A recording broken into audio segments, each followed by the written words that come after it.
What's up, buddy? What's going on? How are you?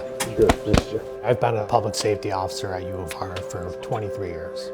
I always knew I wanted to go into law enforcement because I thought that I would do a really good job at helping people. Welcome back. What's going on? I knew Dan pretty well. We worked first platoon together for the longest time. Both of us were officers together in the field. When you work with somebody that closely, especially when you're engaged in high-risk situations, if you will, there's that special bond that you have, and you become, like a band of brothers and sisters. Welcome back. You rely on strength of numbers, and in that, a bond is formed.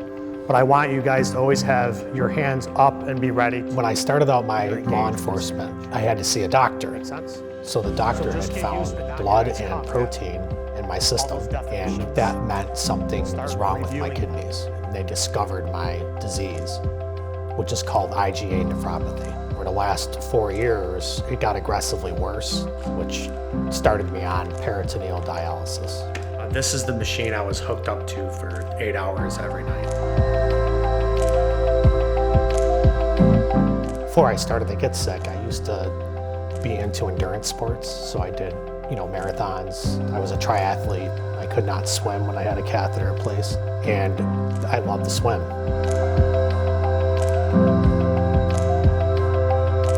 The less time you spend on dialysis, or if you can avoid dialysis completely, that is the best option for most people.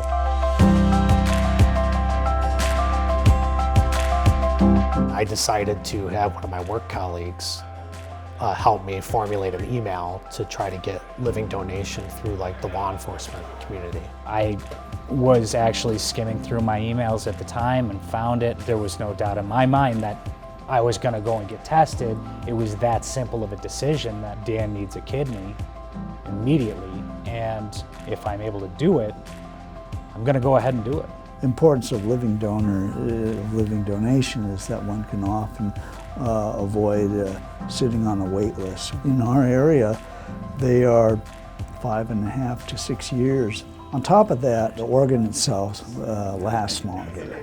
It lasts longer because it's a healthier organ. When he came forward and told me, hey, I'm a match, I talked to my wife about this, I'm gonna go through a living donation for you. You feel like you owe him so much. And he never gave me that impression. I felt good that I was able to help Dan out. I think I've always been there with the fact that if I have the ability to help somebody out, I'm gonna do it.